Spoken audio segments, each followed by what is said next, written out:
Lahir dari keluarga kaya adalah sebuah privilege yang tak dipunyai banyak orang.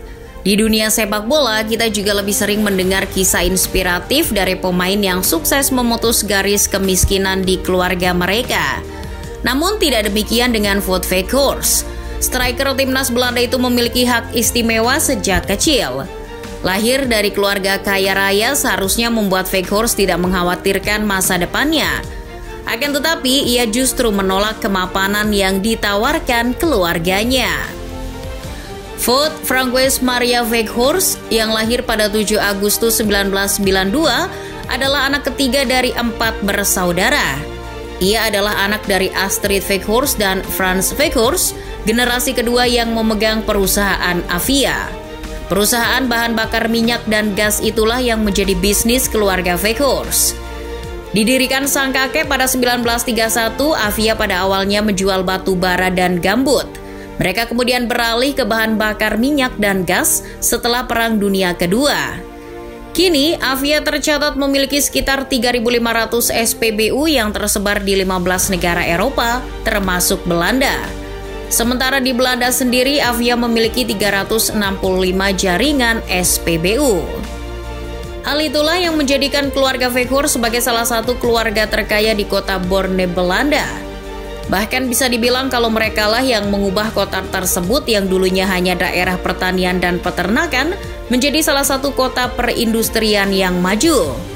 Dengan latar belakang tersebut bisa dibilang kalau Wout Weghorst sudah kaya raya sejak lahir. Sebagai anak, Weghorst juga digadang-gadang sebagai pewaris bisnis keluarganya. Namun seperti kedua kakaknya yang membangkang, Wout Weghorst punya impiannya sendiri. Tuan, anak tertua memilih menjadi pilot, sedangkan Ralf, anak kedua memilih menjadi arsitek. Sementara Wout, anak ketiga memilih menjadi pemain sepak bola. Hanya si bungsu Nick yang patuh dan bekerja di bisnis keluarga Avia. Namun pada awalnya keinginan Wout Weghorst untuk menjadi pemain bola mendapat tentangan dari kedua orang tuanya. Pendidikan adalah nomor 1 di keluarga ini. Sementara di benak Wout, sepak bola lah yang utama. Apalagi keluarga Weghorst juga tak memiliki latar belakang di sepak bola. Wout Weghorst kemudian membuat persetujuan dengan orang tuanya. Ia berjanji tak akan mengecewakan kedua orang tuanya dalam hal bersekolah. Kelak keseriusannya itu dibuktikan dengan gelar sarjana di bidang manajemen olahraga yang ia dapat setelah menyelesaikan studi administrasi bisnis sesuai dengan keinginan keluarganya untuk mempelajari perdagangan minyak dan gas. Perjalanan Wout Weghorst mengejar impiannya menjadi pemain bola tidaklah mudah. Sejumlah pelatih di Belanda sempat meragukannya. Begitu pula dengan keluarganya sendiri. Ambisi Weghorst dianggap lebih besar ketimbang bakatnya. Banyak orang yang bermaksud baik mendesak saya untuk berhenti. Beberapa pelatih bahkan mengatakan bahwa saya tidak pandai bermain sepak bola. Wout Weghorst memulai karirnya di klub lokal, RKS Vinio dan Dito Twenteran, klub amatir yang berkompetisi di Divisi 5. Kala itu ia sempat dianggap sebagai salah satu pemain terburuk. Weghorst baru berhasil menembus klub Eredivisie pada 2011 usai direkrut Willem II. Perlu bantuan koneksi dari sang ibu untuk mendapat tempat di klub yang berjuluk Tricolors tersebut. Sang ibu Astrid adalah teman dari istri Jan van Esch, direktur Willem II saat itu. Pemandu bakat kemudian dikirim untuk mengamati Weghorst. Singkat cerita, ia direkrut oleh Willem II. Namun Wout Weghorst tak pernah berhasil membuat pelatih tim utama terkesan hingga membuatnya berakhir di tim cadangan sepanjang musim 2011-2012. Beruntung tim Divisi 2 FC Emmen tertarik kepadanya.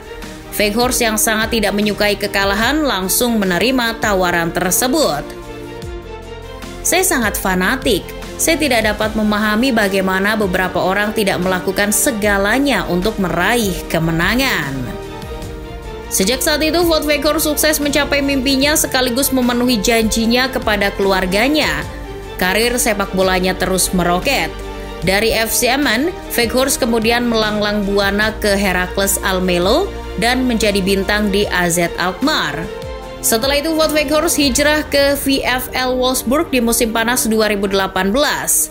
Klub Bundesliga Jerman itu membayar 10,5 juta euro kepada AZ. Bersama Wolfsburg, Weghorst tampil sangat subur.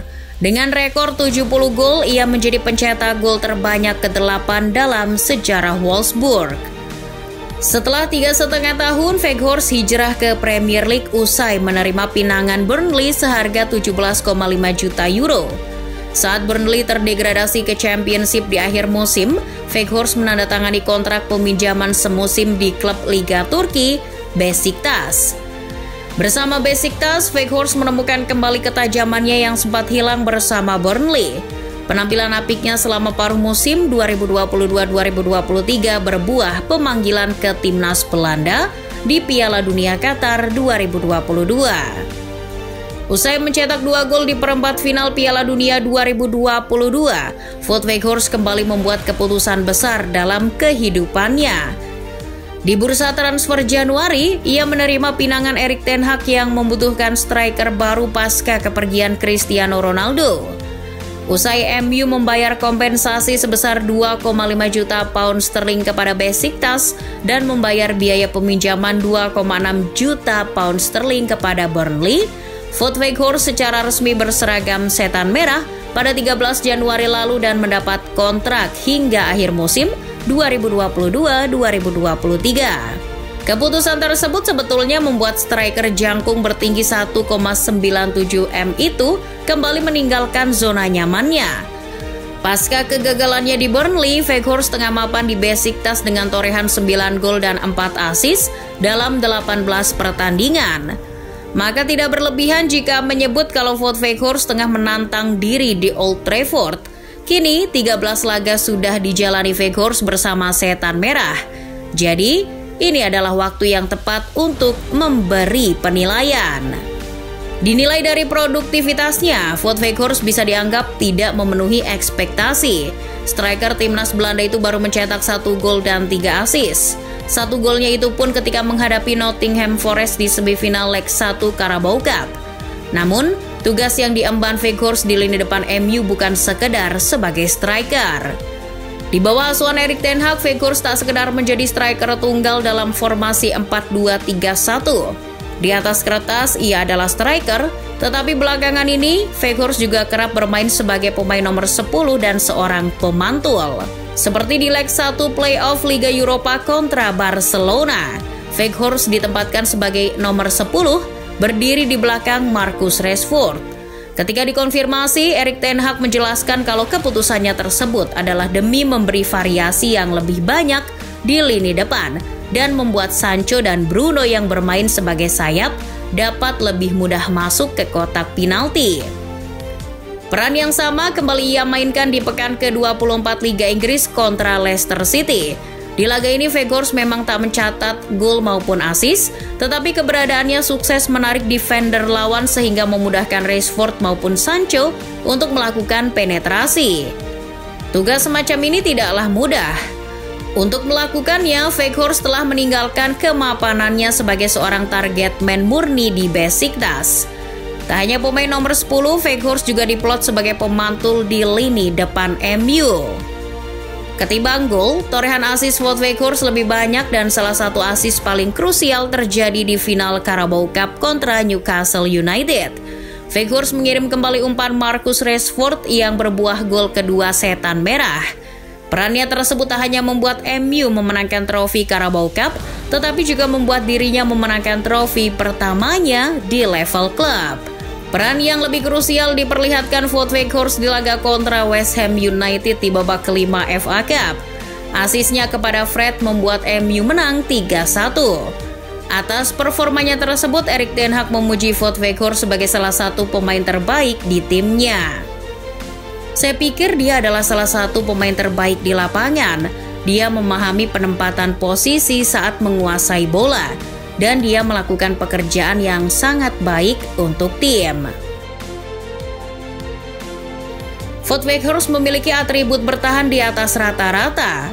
Etos kerjanya juga patut dijadikan contoh. Weghorst tak kenal lelah memberi tekanan kepada pemain bertahan lawan.